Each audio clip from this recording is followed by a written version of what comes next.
Hey everyone! Today I'm going to show how I made this table saw workbench for the Dewalt 7491 RS table saw. But before we get into the build, I'll show you some of its features. Well, I think the main feature is the adjustable height table for the saw. I took inspiration from Mr. Vierschek's video, where he builds something similar for his miter saw. I'll leave a link to that video in the description below. The adjustable height makes leveling the saw to the table surface really easy, and allows me to upgrade to a different saw in the future without building a new table. Maybe I'll just have to make some minor adjustments if I ever upgrade. Another feature is it's easy to move around, and once it finds its home, leveling the table to an uneven shop floor is easy with these leveling casters. There's a lot of storage space on the bottom shelf for a vacuum, tools, wood, whatever I want. And the table surface should be able to take damage pretty well. It's constructed with 2 full sheets of 3/4 inch birch plywood. Well, that's enough, and let's get into the video. It all started with a frozen pile of Douglas fir. And after it thawed, it was saturated and it took months to dry, because I purchased it in the middle of winter. But it's now dry and ready to plane. And the final dimensions were 3 5/8 by 1 13/16.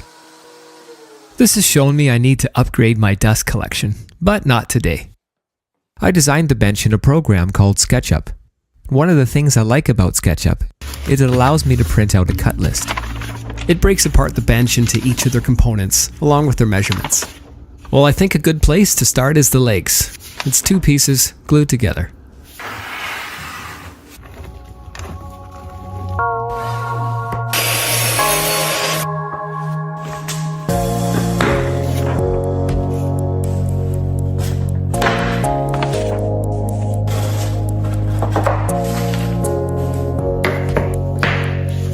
I'm looking forward to these first cuts because I get to try out a dado blade I just picked up. But in order to use my new blade, I needed to make this throat plate insert first. And if you're wondering why, it's because the throat on the original plate isn't wide enough to accommodate the thickness of the dado stack.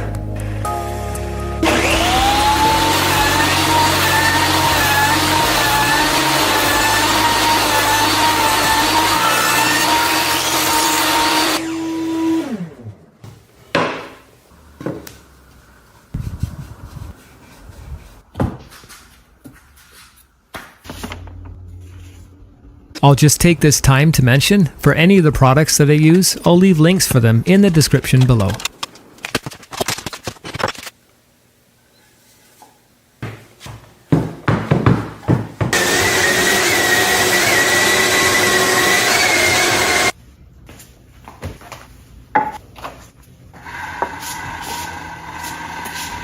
So there's one downside with this adjustable table height design.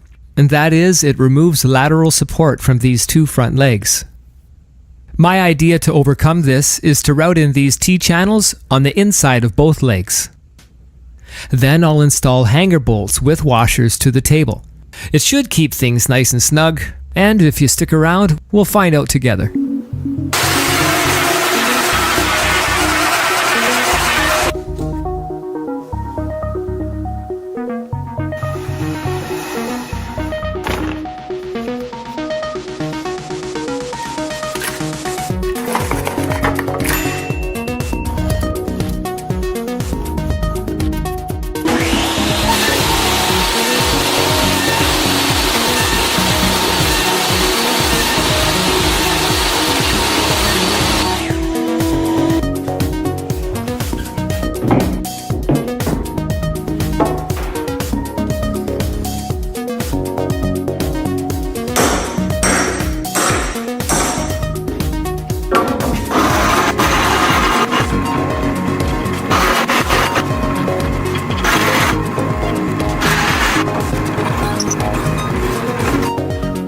So in order to keep things nice and square for assembly, I clamped speed squares to the inside of the stretchers. Then with everything under pressure, I'm free to install the lag bolts.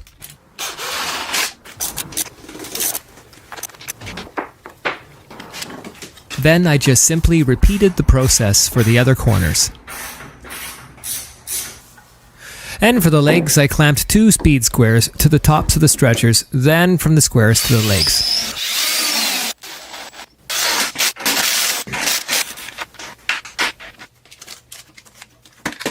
And like before, I just repeated the process for the other legs. I'll just mention how glad I am I'm assembling everything on this leveled 4x8 sheet of MDF. 2 reasons. 1, everything's level. And 2, I can rotate the whole assembly. This lets me drill and screw parallel very close to the ground. Otherwise, I'd be drilling at an angle. Now I'm working on the bracing for the floor. The first piece I simply screw to the inside of the legs. For the rest, I'll use a Craig pocket hole jig. And what I found with pocket holes is they tend to drift due to the fact you're screwing at an angle. To try to overcome this, I'll clamp everything very tightly before screwing. Hopefully that way it has nowhere to go.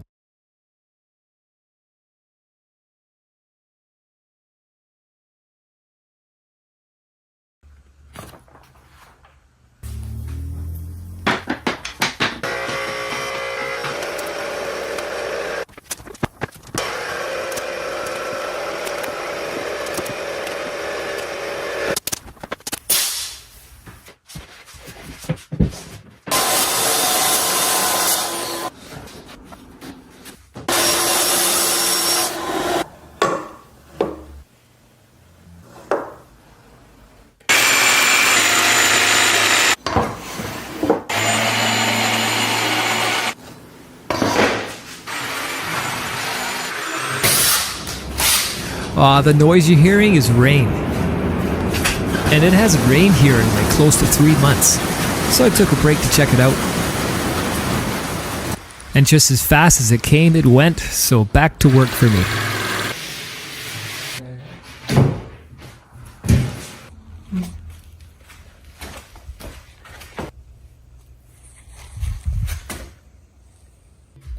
Then I just drilled, countersunk, then screwed down the entire floor. And here's where my design needs to change. I can see light between the straight edge and stretcher. The stretcher's sagging.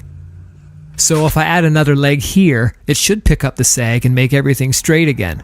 Or so I hope. If you're wondering about the tape and cards, it's because I planed that floor bracing too short, and I had to make up the difference. So when I lay the flooring sheet down, it'll match the height of the stretcher.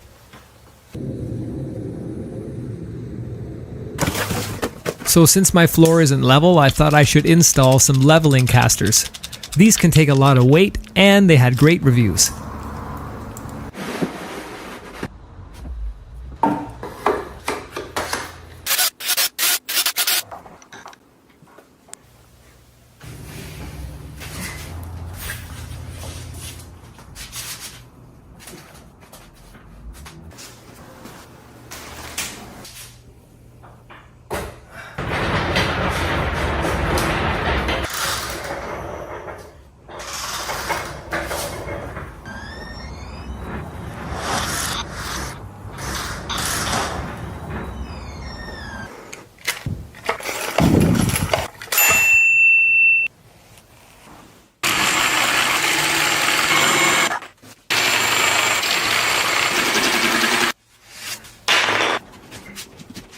And I do the dance of joy here because the floor is finally going down for good. Or so I think. Oh, it's upside down. Oh, I can tell because there's no countersink.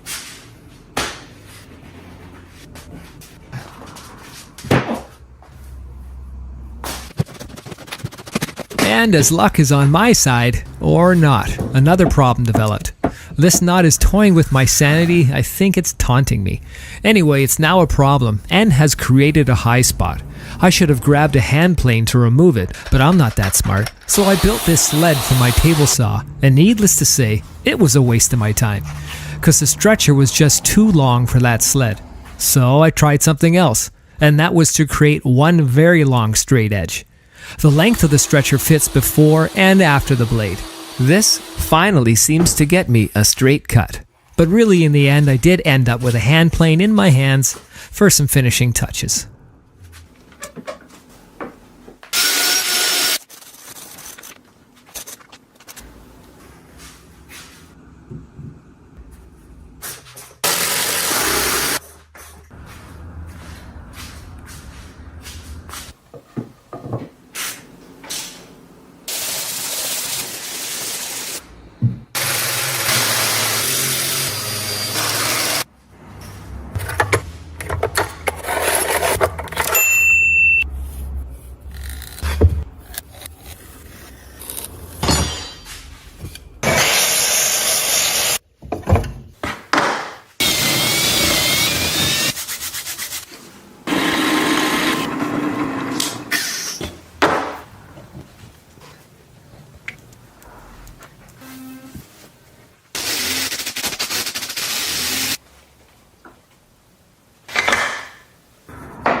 Well, I've had a long day and I'm tired. I'm going to bed.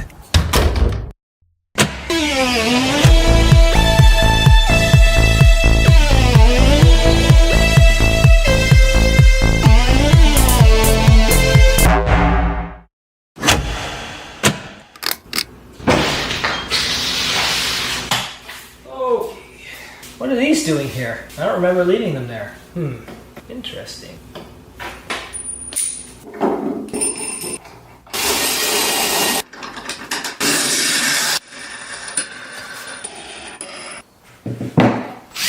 Well, it's finally time to see if my hanger bolt idea is going to work.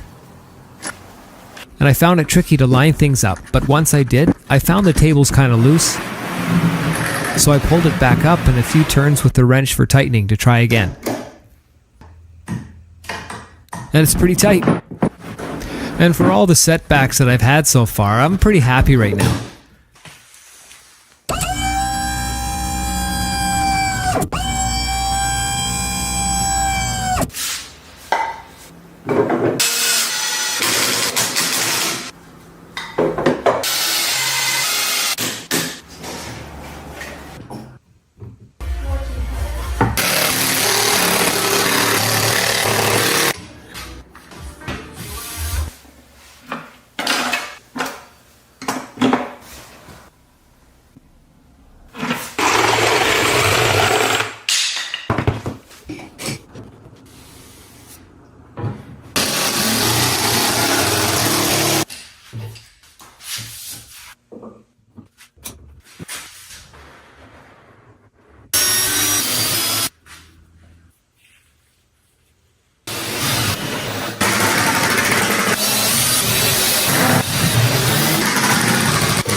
Somehow I lost footage of me placing the second layer of plywood to the top. Then I pre-drilled, countersunk, and screwed the 2 sheets of plywood together from underneath.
Well, we're getting close, and I haven't gotten to it yet, but I'll be securing the saw to the table through these holes in the frame with some bolts and washers.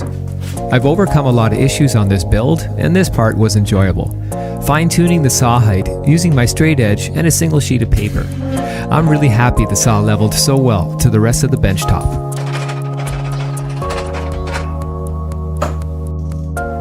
Well, I hope you enjoyed my workbench journey with me. If you have any questions or comments, please let me know. And if you're interested in building something like my bench, I'll have the plans available. If you like what you see, please subscribe, hit the like button, and thanks a lot for watching.